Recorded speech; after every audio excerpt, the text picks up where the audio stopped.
నమస్తే, welcome to off the record.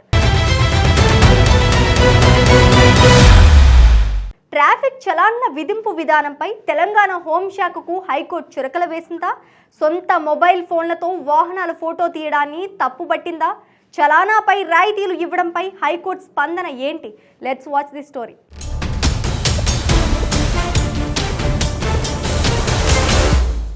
తెలంగాణలో traffic నిబంధనలు తెలియజేసేందుకు ప్రభుత్వం ఎప్పటికప్పుడు చర్యలు తీసుకుంటూనే ఉంది. ముఖ్యంగా టూ వీలర్ మీద వెళ్లేవారు హెల్మెట్ తప్పనిసరిగా ధరించాలి. అలాగే ఆ బైక్ మీద కూర్చునే మరో వ్యక్తి కూడా హెల్మెట్ పెట్టుకోవాలి. ఈ నిబంధన చాలా మందికి తెలియదు. ఇక వాహనాల ఫిట్నెస్, సిగ్నల్ జంప్ చేయడం, అతివేగం తదితర అంశాల మీద పోలీసులు అవగాహన కల్పిస్తున్నా జనంలో మార్పు రావటం లేదు. అయితే ఇదే సమయంలో ట్రాఫిక్ నిబంధనల పేరుతో పోలీసులు తీసుకుంటున్న నిర్ణయాలు చట్టవిరుద్ధంగా ఉన్నాయట.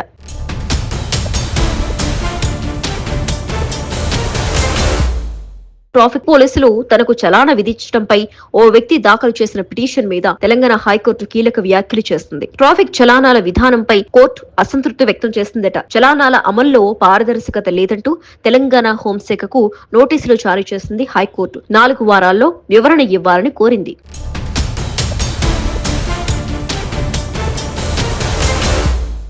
ట్రాఫిక్ చలానాలు విధించడానికి కొన్ని ప్రత్యేక నిబంధనలు ఉన్నాయి. కేవలం ప్రభుత్వం ఆమోదించిన నిఘా కెమెరాలో రికార్డైన ట్రాఫిక్ ఉల్లంఘనల మీద మాత్రమే చలానాలు విధించాలి. కానీ ట్రాఫిక్ పోలీసులు అలా చేయటం లేదు. తమ సొంత మొబైల్ ఫోన్లు, తమ దగ్గరున్న కెమెరాలతో ఫోటోలు తీసి చలానాలు విధిస్తున్నారు.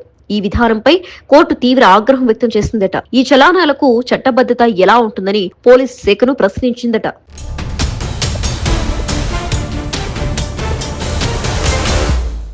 అంతేకాదు పిటిషనర్ దాఖలు చేసిన కొన్ని అభ్యంతరాలపై పోలీస్ శాఖను ప్రశ్నించిందట హైకోర్టు. న్యాయ పర్యవేక్షణ లేకుండా చలానాల సొమ్ము ఎలా వసూలు చేస్తారని, శిక్షలను నిర్ణయించే అధికారం న్యాయమూర్తికి మాత్రమే ఉంటుందన్న విషయం కూడా తెలియకపోవటం ఏంటని కోర్టు ప్రశ్నించిందట. 2011 తెలంగాణ ప్రభుత్వం జారీ చేసిన జీవో నెంబర్ 108 ప్రకారం నిబంధనలకు విరుద్ధంగా ఉన్న వాహనదారుల నుంచి కాంపౌండ్ జరిమానాలు వసూలు చేసే అధికారం పోలీసులకు ఉంటుంది. అయితే ఈ జీవో మీద కూడా పిటిషనర్ అభ్యంతరం వ్యక్తం చేసినట్టు తెలుస్తుంది.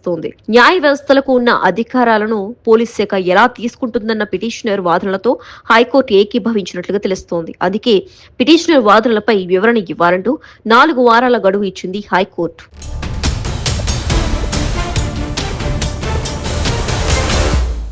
ఈ కేసు సంగతి అలా ఉంచితే ఇప్పుడు చలానా విధింపులు, వసూలు అంశంలో జనంలో తీవ్ర చర్చ జరుగుతున్నట్లు తెలుస్తోంది. ఇక హైకోర్టు తీర్పు పోలీస్ శాఖకు వ్యతిరేకంగా వస్తే మాత్రం వాహనదారులకు కొన్ని ఇబ్బందులు తగ్గుతాయన్న వాదన కూడా వినిపిస్తోంది.